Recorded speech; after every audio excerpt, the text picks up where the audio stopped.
So எப்போவுமே பார்த்தீங்கன்னா WWE வந்து ஆண்ட்ரே த ஜாயிண்ட் பேட்டில் ராயல் வந்து வைப்பாங்க ரெசல்மேனியா சீசனில். ஆனால் இப்போ வந்து அந்த பேட்டில் ராயல் பற்றி யாருமே வந்து பேச மாட்டாங்க. பேட்டில் ராயல் வந்து நடக்குமா இல்லையானே தெரில. ஸோ அந்தமாரி வந்து கண்டிஷன் வந்து ஆயிடுச்சு. ஸோ WWE வந்து இன்னும் கன்ஃபார்மே பண்ணல இந்த ஆண்ட்ரே த ஜாயிண்ட் பேட்டில் ராயல் வந்து நடக்குமா இல்லையான்னு. ஸோ இப்போதைக்கு பார்த்தா இந்த ஆண்ட்ரே த ஜாயிண்ட் பேட்டில் ராயல் வந்து நடக்கிற மாதிரி இல்லை. இந்த பேட்டில் ராயல் வந்து நடந்தாலும் யாராவது மொக்க சூப்பர் ஸ்டார் தான் வந்து ஜெயிக்கிறாங்க. எதுக்கு வைக்கிறாங்கன்னு தெரியல. ஒரு ஃபார்மாலிட்டிக்காக வந்து வச்சுன்னு வந்தாங்க இவ்வளோ இயர்ஸாக. இந்த ஆண்ட்ரே த ஜாயிண்ட் பேட்டில் ராயலில் வந்து எனக்கு ஞாபகம் இருக்கிறது சிசாரோ வின் பண்ணது தான் வந்து ஞாபகம் இருக்குது. சிசாரோ வின் பண்ணது வந்து ரொம்ப வந்து நல்லா இருந்தது. வேற எதுவும் ஆண்ட்ரே த ஜாயிண்ட் பேட்டில் ராயல் வந்து எனக்கு வந்து ஞாபகமே இல்லை. ஸோ இப்போதைக்கு பார்த்தா WWE வந்து ஆண்ட்ரே த ஜாயிண்ட் பேட்டில் ராயல் வந்து வைக்க மாட்டாங்கன்னு நினைக்கிறேன். நம்ம அடுத்த அப்டேட் வரும். ஸோ இன்னொரு பிளட் லைன் மெம்பர் பார்த்தீங்கன்னா WWE வந்து கூட சீக்கிரத்தில் வந்து டெபியூட் பண்ண போகிறாங்க. அது யாருன்னு கேட்டிங்கன்னா அது வந்து ஹியூகோ லியோ. ஸோ இவரை பற்றி வந்து ஆல்ரெடி வந்து அப்டேட் வந்திருக்கு. இவர் வந்து WWE கூட வந்து சைன் பண்ணிட்டாருன்னு நான் கூட ஷேர் பண்ணியிருப்பேன் ஐ திங்க். அண்ட் இப்போ வந்து என்ன நியூஸ் வந்திருக்குன்னா ஹியூகோ லியோ வந்து கூட சீக்கிரத்தில் வந்து டெபியூட் பண்ண போகிறாரு NXTயில். அந்த சம்மர் டைமில் தான் வந்து ஹியூகோ லியோ வந்து நம்ம வரது வந்து பார்க்க போகிறோம். அண்ட் இது மட்டும் இல்லாமல் ஹியூகோ லியோ வந்து வந்ததுக்கப்புறம் அவருக்கு வந்து ஒரு மெகா பீஸ் வந்து WWE வந்து தர போகிறாங்க.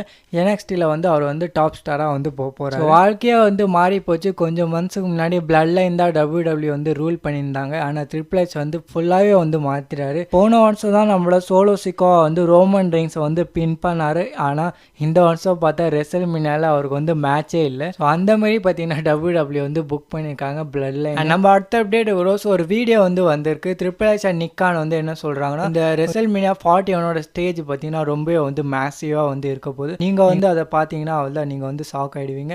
நாங்கள் வந்து ரெசல்மேனியா 41 ஸ்டேஜ் பார்த்தீங்கன்னா மேசிவாக வந்து செஞ்சுருக்கோம். ஸோ இப்படி ஒரு ஸ்டேட்மெண்ட் வந்து கொடுத்துருக்காங்க ட்ரிபிள் எச் அண்ட் நிக்கானு. ஸோ பார்க்க தானே போகிறோம் எப்படி இருக்க போகுது ஸ்டேஜ். அண்ட் நம்ம அடுத்த அப்டேட்டுக்கு வரும். ஸோ இந்த அப்டேட் யார் பார்த்தீங்கன்னா அது வந்து Roman Reigns CM Punk vs செத் ராலின்ஸ்க்கான ட்ரிபிள் த்ரெட் ரெசல்மேனியா மேட்சை பற்றி. ஸோ அஃப்கோர்ஸ் WWE ஃபேன்ஸ் வந்து 3 டிவிஷனாக வந்து டிவைட் ஆகிட்டாங்க. ஸோ சில பேர் வந்து CM Punk வந்து சப்போர்ட் பண்ணுறாங்க, சில பேர் ரோமன் ரெயின்ஸுக்கு அண்ட் சில பேர் வந்து செத் ராலின்ஸுக்கு. ஸோ நம்மளுக்கு வந்து இன்னொரு நியூஸ் வந்து கிடச்சிருக்கு. ரெசல்மேனியா 41 முடிஞ்சதுக்கப்புறம் பார்த்தீங்கன்னா ஒரு மேஜர் ஃபியூட் வந்து நடக்கும். இந்த இயர் ஃபுல்லாக வந்து ஒரு மேஜர் ஃபியூட் வந்து நடக்க போகுது. அது வந்து எந்த ஃபியூட்னா அது வந்து ரோமன் ரெயின்ஸ் அண்ட் CM Punkக்கான ஃபியூடு. ஸோ WWE வந்து 2025 வந்து ரோமன் ரெயின்ஸ் அண்ட் CM Punkக்கான ஒரு மேஜர் ஃபியூட் வந்து பண்ணலான்னு இருக்காங்க. ஸோ அப்படி இருக்கும்போது பார்த்தீங்கன்னா இங்கே வந்து மறுபடியும் செத் ராலின்ஸ் வந்து ஜெயிக்கிறது வந்து நிறைய சான்சஸ் வந்து வருது. ஏன்னா WWE வந்து ரெசல்மேனியா 41க்கு அப்புறம் வந்து CM Punk அண்ட் ரோமன் ரெயின்ஸ்க்கான ஃபியூட் பண்ணதுனால செத் ராலின்ஸ் வந்து ஓரம் கட்டுவாங்க. Both Roman Reigns and CM Punk வந்து தோக்குறது வந்து சான்ஸ் வந்து அதிகமாகும். இங்கே வந்து நம்மளோட செத் ராலின்ஸ்க்கு வந்து ஜெயிக்கிறது வந்து இன்னுமே வந்து சான்ஸ் அதிகமாகும். அஃப்கோர்ஸ் மேபி அவர் கூட வந்து பால் ஹெமன் கூட வந்து சேரலாம். அண்ட் செத் ராலின்ஸோட ரெசல்மேனியா ரெக்கார்டும் பார்த்தீங்கன்னா அவ்வளோ வந்து நல்லா இல்லை.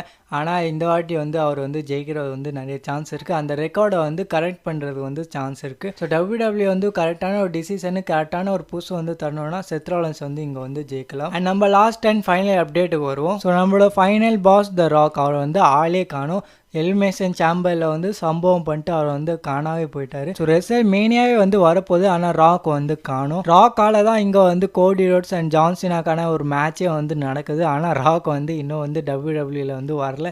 ரெசல்மேனியா சீசன் வந்து ரெசல்மேனியாவோட பில்டப் வந்து பண்ணலை. ஸோ மேபி WWE வந்து இப்படி பண்ணுறாங்க. ராக்கை வந்து WWE ஃபேன்ஸ் மண்டேலேருந்து மறக்க வைக்கிறாங்க. ஸோ ராக்கை வந்து ஜான் சீனா அண்ட் கோடி ரோட்ஸ்க்கான ஸ்டோரி லைனில் வந்து இன்வால்வ் பண்ண மாட்டாங்க. அவங்களும் வந்து மென்ஷன் பண்ண மாட்டாங்க ராக்கை. நம்ம வந்து மேபி வந்து ரெசல்மேனியா 41ல் வந்து ஒரு ஷாக்கிங் ரிட்டர்ன் வந்து பார்க்கலாம். அஃப்கோர்ஸ் நம்ம வந்து ஷாக் ஆகிடுவோம். ஏன்னா நம்மளுக்கு வந்து இவ்வளோ நாளாக வந்து ராக் வந்து பார்க்கல. அதனால நம்ம வந்து கொஞ்சம் வந்து ஷாக் ஆகிடுவோம் ராக் வந்து வந்துட்டாருன்னு. ஸோ மேபி WWE வந்து இதான் வந்து பண்ண பார்க்குறாங்க. WWE ஃபேன்ஸ் மண்டேலேருந்து ராக்கை வந்து மறக்க வைக்கிறாங்க. அண்ட் ரெசல்மேனியாவில் வந்து ராக் வந்து ரிட்டர்ன் பண்ணி அங்கே வந்து ஏதாவது வந்து சம்பவம் பண்ணலாம். ஸோ ராக் வந்து யூரோப்பியன் டூரில் ஒரு எபிசோடில் வந்து வரப்போறாருன்னு நிறைய ரூமர்ஸ் வந்து வந்துச்சு. ஆனால் WWE வந்து வர வைக்கல ராக். மேபி WWE வந்து இதான் வந்து பண்ண பார்க்குறாங்களா, ராக்கை வந்து ஸ்ட்ரைட்டாக வந்து ரெசல்மேனியாவில் வந்து வர வைக்க போகிறாங்களா. ஸோ உங்களோட தாட்ஸ் என்ன மறக்காமல் கமெண்ட் செக்ஷனில் வந்து ஷேர் பண்ணிவிடுங்க. ஸோ வீடியோ பிடிச்சிருந்தா லைக் பண்ணிக்கோங்க அண்ட் மறக்காமல் சப்ஸ்கிரைப் பண்ணிக்கோங்க.